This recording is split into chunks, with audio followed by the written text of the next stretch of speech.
View on the markets and sectors you're positive on. By the way, the markets have moved to the low point of the day. As I said earlier today, the Nifty Bank, the crucial mark was the 50-day MA. That comes in at around 39,050. The Nifty tried to pull back numerous times to that level. And then, in fact, we did see some selling. So just keep an eye out. Now we're at around 38,850. That's 200 points away from the 50-day MA. That's a big cue for you. And the mid-cap index, for the first few minutes, it went into the green. But that's quickly got sold in too as well. So testing times for the markets, the rupee as well has weakened nearly around 45 paise. So that as well, a bit of a negative sentiment.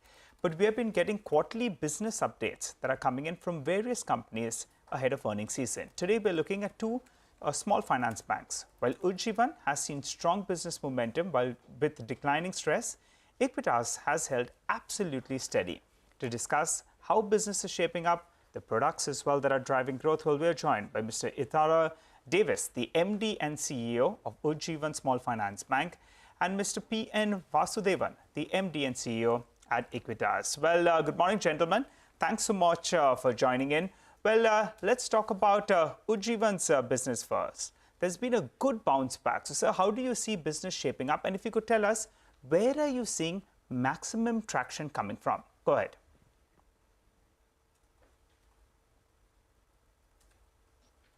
All right, Mr. Davis, I request you to unmute yourself. We would like to hear. Sorry. Good morning, Nigel. It's good to be back with CNBC. I think we have seen very good traction in this quarter, and when you compare it with the same quarter the previous year, which was the end of the COVID, it's looking very good. And also on an absolute basis, the growth has been very good for Ujjivan. We have seen the maximum growth in this financial year, the first two quarters. It's coming from the microfinance business because that was the business which we had seen moving faster.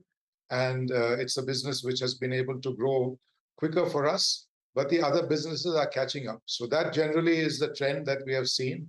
And we expect that trend to continue for the remaining two quarters of this year. Okay. Mr. P.N. Vasudevan, who's the MD and CEO at Equitas Small Finance Bank, is also with us. Mr. Vasudevan, your views on what the growth could look like? The loan growth has bounced back for you, it's been stable. For Ujjivan, it's seen a good growth. But overall, what are the trends pointing out to, and what could be an average growth that you're looking at for the next 1 to 2 years? Good morning. Pre-COVID, our growth rate in advances used to be around the 30% mark. And now that we are more or less out of the COVID scenario, we expect to get back to that similar 30% kind of a growth rate as we go forward over the next few years. This year, we have had a 20% growth in the first half, but we do still expect that by end of the year, because the second half generally is a much more robust period for loans. And so we expect a stronger growth in the second half. And so we estimate that even for the current year, we might end up around the 30% level by end of the year. 30% by the end of the year. Right. Sorry, Mr. Davis, is the microfinance business the one which is... Sorry, I missed that if you kind of did answer that. But is the microfinance business doing extremely well? And is that an industry-wide phenomenon that you're seeing? Yeah, I think I would say it is industry-wide because the microfinance business went through a lot more stress than the other areas. So the coming back is a sign that that business and that segment is able to recover. So I think, we, for example, in Ujjivan, we started the recovery in September, October last year. So this is the conclusion of 1 year of that turnaround. And we have seen during this 1 year that the microfinance business, for us also, it is a business that we know very well. So perhaps that is also one reason why we have been able to move faster on that front. But definitely it has picked up much faster than the other businesses because the other businesses were less affected. Because if you look at the year-on-year growth, it is about 44%. But, the other businesses were slightly less because of the way in which the segment has grown. So yes, to answer your question, I think for us and for the industry, there's been a good turnaround in microfinance. And there's lots of expectations from other MFI players as well that things are going to be Bandhan, etc. I mean, there's expectations running high. You know, Mr. Davis, just one briefly, if you can tell us, how does this square the very strong showing in the microfinance business square with the general commentary or anecdotally, when we hear speak with many companies, they say that you know, the rural is still perhaps hurting, lower end of the economy is still not picking up, not doing well. And you got the MFI business, both individual and group, which has done very well for you. And you're saying it's an industry-wide phenomenon. Briefly, if you have any comments to offer. I know we have 110 branches which are located in rural areas, and even some of our branches which are in semi-urban areas cover the rural segment. So we are not seeing, you know, even in that segment, we are seeing very good traction. We are not seeing any stress, you know, build up or anything of that nature. So I think, you know, perhaps it's lagging the rest of the microfinance, but I think, you know, there also we are going to be seeing a good growth going ahead. So I think that is beginning to happen and it should continue. All right, Mr. Davis, could you put a number to it? What kind of a growth number are you looking at for this year? And also, you know, input costs are going up. That's deposit rates would be moving up as well, cost of funds basically. How does that square in terms of your NIMs? I think in the last quarter you were in that 9.5% odd. What's the outlook from here on? Yeah, in terms of overall growth, we continue to maintain our number of 25 to 30% for the full year. So that shouldn't be difficult to achieve. As far as NIMs is concerned, we are managing the NIMs around the 9.5, 9.6%. And we expect that, you know, given that we are having good recoveries from the NPAs and, you know, all the other front, that will help us in managing the NIMs as well for this year. And that is very fortunate because in a year when interest rates are rising, we are able to manage that. And I think that will get us over the hump, so to speak. Okay. Is there any merger on the cards, Mr. Davis? Any merger with another lender is an option that perhaps you're looking at? Not just as yet, because we are going through the reverse merger process. Once the reverse merger is completed, that is a possibility that we would talk about. Okay, so what is the timeline? When will the reverse merger be completed? And if you're looking at a possibility of a merger with another lender, anything in the next 12 months itself? The reverse merger will itself take about 12 months. So I think only after that, we will get into a review of that possibility. So that is on the anvil once this gets over. Once the reverse merger is complete. All right, so 24 months then, not 12.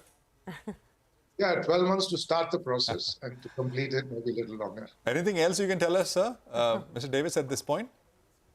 No, I think, you know, one of the most interesting things for the industry is today is actually, or this month is 7 years since the RBI gave out the 10 differentiated banking licenses for SFBs. And I think, you know, CNBC could carry a story of how SFBs have contributed towards financial inclusion and financial, you know, literacy in the country. And I think that will be a good story, just by way of congratulations to all of you. Absolutely. No, but anything on this sort of merger that, anything else you can at this stage? I mean, what's the thought process broadly? Can you share with us?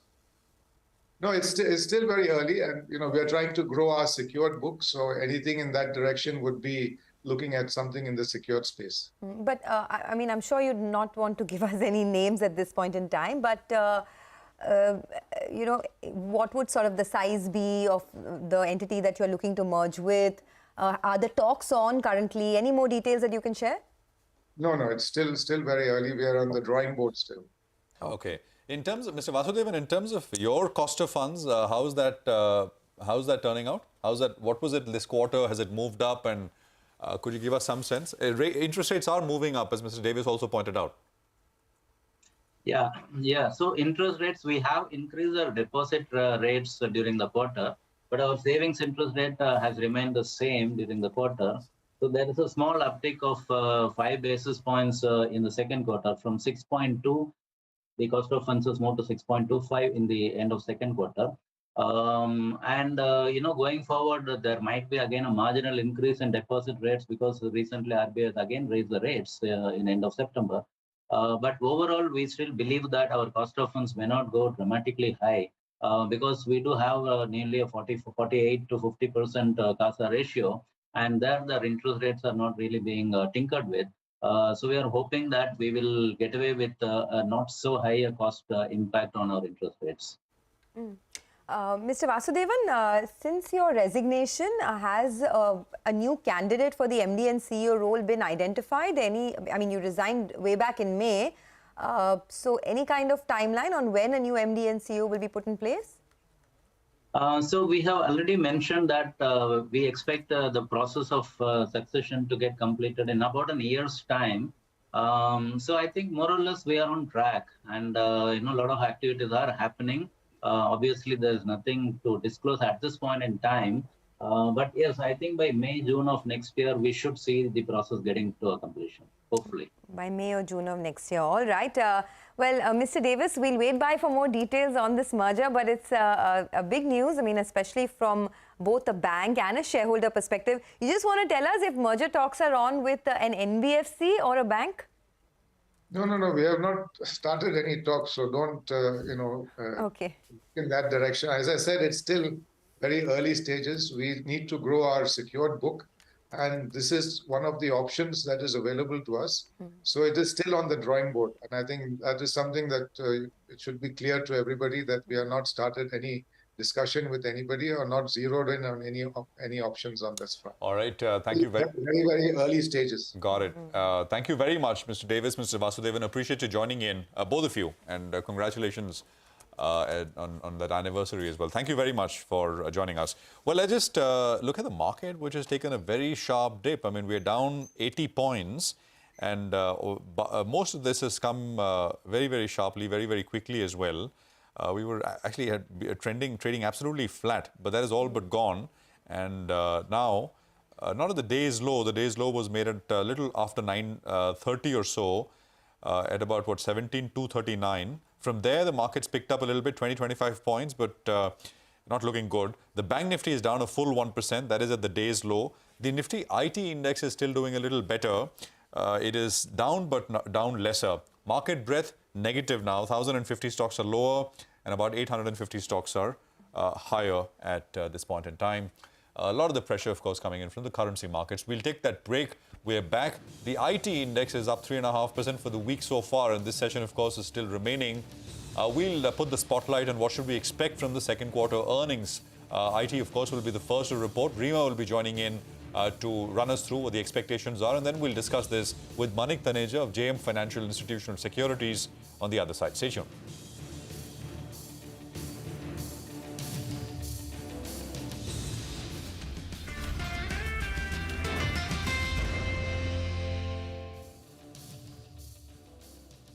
Co-powered by Century Ply.